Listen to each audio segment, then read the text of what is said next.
The Galaxy Watch 4 versus the Fossil Gen 5. Is the Galaxy Watch 4 a worthwhile upgrade? Let's find out.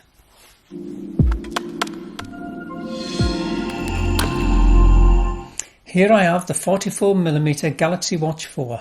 The Galaxy Watch 4 44mm version is the same width as the Fossil Gen 5, but thinner and lighter than the Gen 5. The display has smaller bezels, so it's also bigger than the Gen 5. The screen clarity is also much more impressive on the Galaxy Watch. On the back, you will see the sensors. The Galaxy Watch has some additional sensors compared to the Gen 5, like blood oxygen level, bioelectrical impedance analysis sensor to work out your body composition, like skeletal muscle, fat mass and BMI. Also, if you connect to a Samsung device, you also have blood pressure and ECG. These two only work with a Samsung device, but there is a workaround and I will leave a link in the description. The Galaxy Watch uses 20mm size bands, unlike previous Galaxy watches and the Fossil Watch that use a 22mm band. I have slim wrists at just 16.5cm, just over 6 inches, so the band that comes with the Galaxy Watch are not the best fitting, as they have a gull-like design. They stick out and leave gaps, making the watch look and feel bigger than it actually is. If you have bigger wrists, you will probably have no problem with the design. But I've purchased a new 20mm watch band that not only fits better, but it has more punch holes to get a tighter fit. Here you can see the gull design straps compared to a regular watch strap, as on the Gen 5. The bands are easy to remove using the quick band release.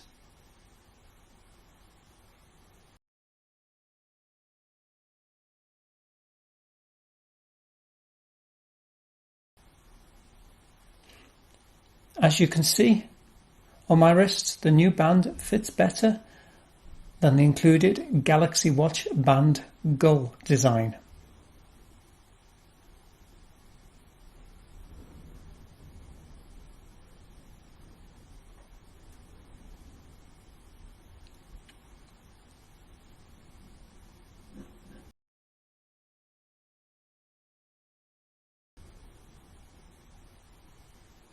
The Galaxy Watch display can be set to a much brighter level, so it is much easier to see outdoors on a sunny day when we get them in the UK.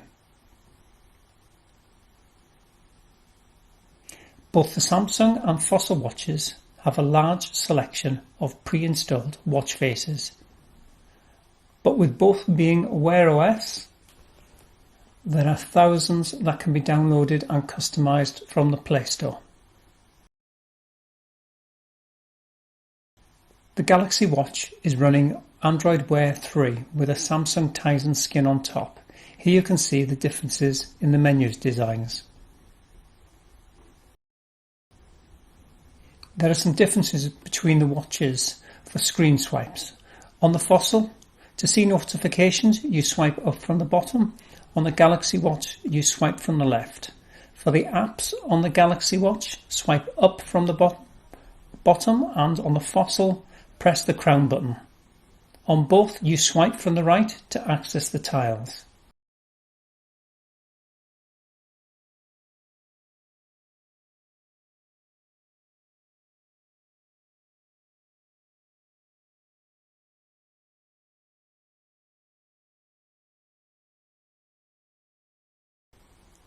Pull down from the top to access the menu and quick settings.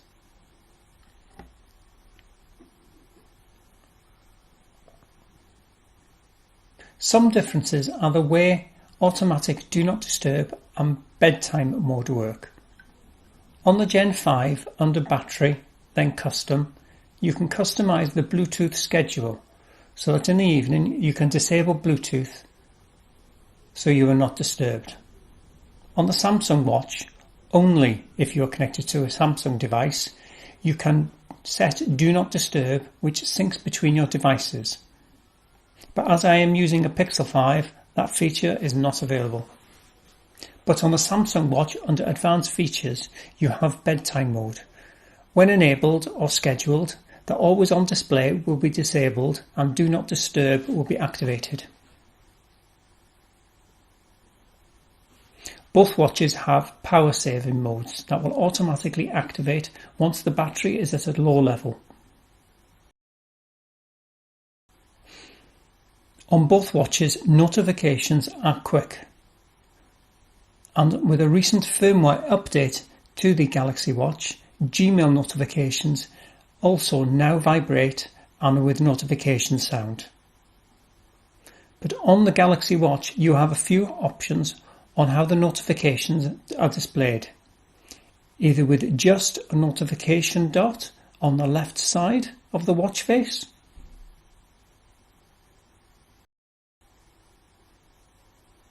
as you can see here, there's the dot on the left hand side,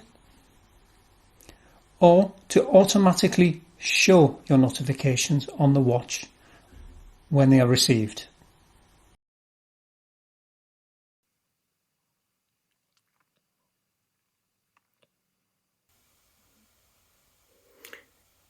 Galaxy Watch, 65 beats per minute,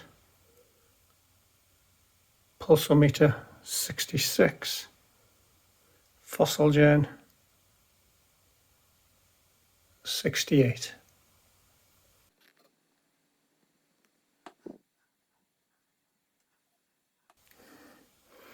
Blood oxygen level 98%, heart rate of 57, heart rate 58 and 99%. On the Fossil watch, you can personalise the top and the bottom buttons. So you can go into settings, personalisation,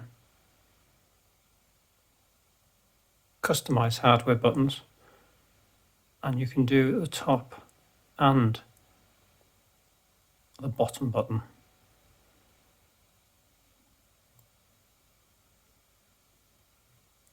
But on the Galaxy Watch, it is much more limited. Go into advanced features, go into customise keys for the top home button, double press,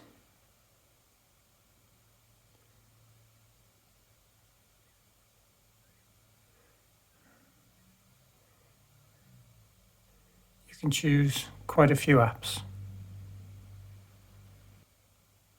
Press and hold, you've only got power off or wake Bigsby. For the back button, the bottom, again you only have two options, it's quite limited. Preview screen and show recent apps. A few features that the Galaxy Watch has, with in addition to what the Fossil has. It has fall detection, which can be activated within advanced features and SOS. You can manually activate it, 3-button press, or it should detect when the hard fall is detected. Also within Samsung Health,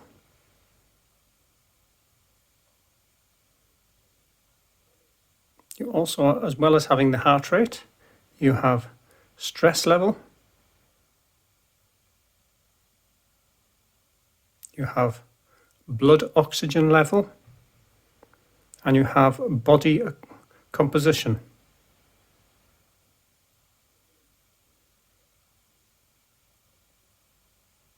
Which can be measured by putting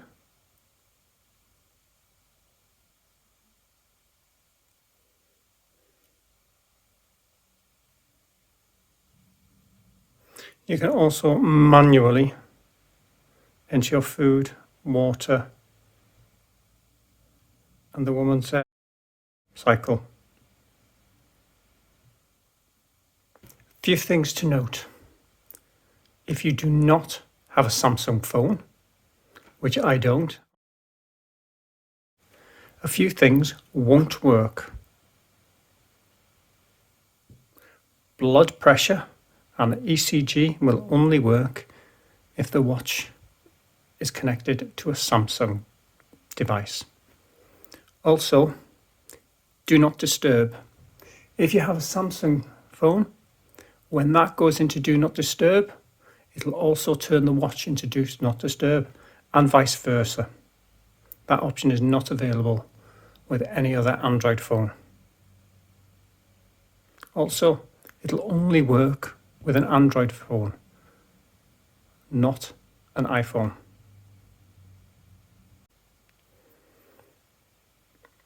Now I've got the same watch face on both, one that I've designed using Watchmaker. Now, which one is the most stylish for like a dress watch? Well, I would say they're almost identical. They are both good looking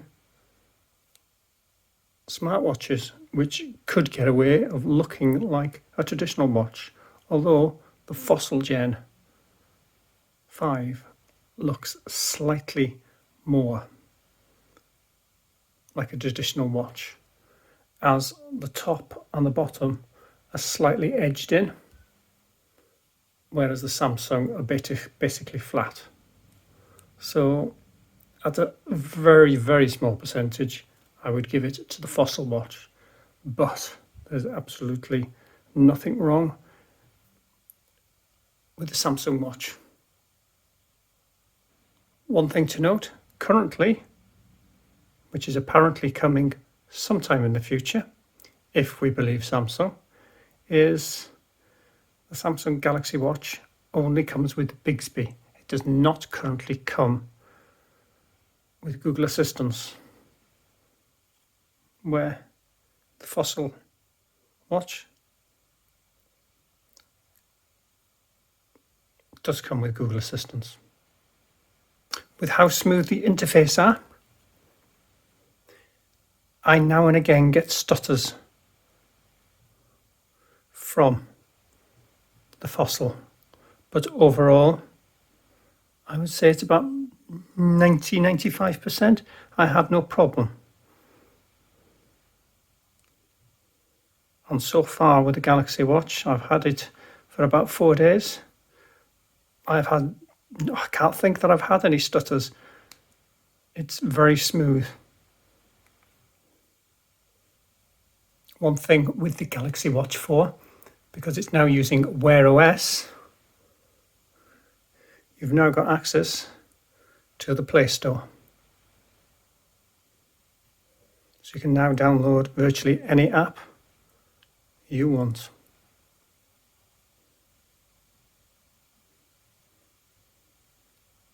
Although we're not quite sure if this is how Wear OS looks like, or whether this is just the Tizen skin completely covering Wear OS. Here we look at the apps used with each watch. Fossil uses Wear OS app to link to the watch, and Google Fit to sync all your data. With the Samsung Galaxy Watch, you use the Galaxy Wear app and Samsung Health. Wear OS and Galaxy Wear app are where you can change and manage the watch faces, as well as customize the watch face, rather than using the watch to change in the settings. The Galaxy Wear app lets you customize the Galaxy Watch much more than the Wear OS app. It lets you access and change most of the menus, lets you arrange the app drawer and rearrange the quick menus. The step counting looks to be about the same on both watches, although the Fossil Gen 5 shows slightly more steps than the Galaxy Watch, but both seem to be close to your actual step count. With sleep tracking, the Galaxy Watch 4 works much better, for me at least. It is much more accurate at telling me when I fall asleep and when I wake up, as well as in the middle of the night when I wake, compared to the Fossil watch. It also shows you your oxygen and stress levels on the Galaxy Watch, as well as some manual settings for entering your water and your cycle. Both watches came off the charger at 10 AM this morning and are at 100%. It's now 11 PM and the Fossil Gen 5 has just entered battery saving mode at 30% battery left, whereas the Galaxy Watch 4 is currently at 63%. It's now 8:45 AM the following morning after doing some sleep tracking. The Fossil is now at 5% and the Galaxy Watch 4 is at around 48%. I then place these both on their chargers. The Fossil on the 2-pin quick charger and the Galaxy Watch on its wireless charger. After 45 minutes, the Fossil Gen 5 is at 84% and the Galaxy Watch at 92%. And then just after 1 hour, they are both at virtually 100%. So the Galaxy Watch 4 is a lot better at holding its charge than the Fossil Gen 5. So my conclusion is, if you are looking to upgrade, I would upgrade to the Galaxy Watch 4. If only for the extended battery life, but also the more crystal clear screen and the extra health tracking options, especially if you have a Samsung phone. If you have any questions or comments, please leave them down below.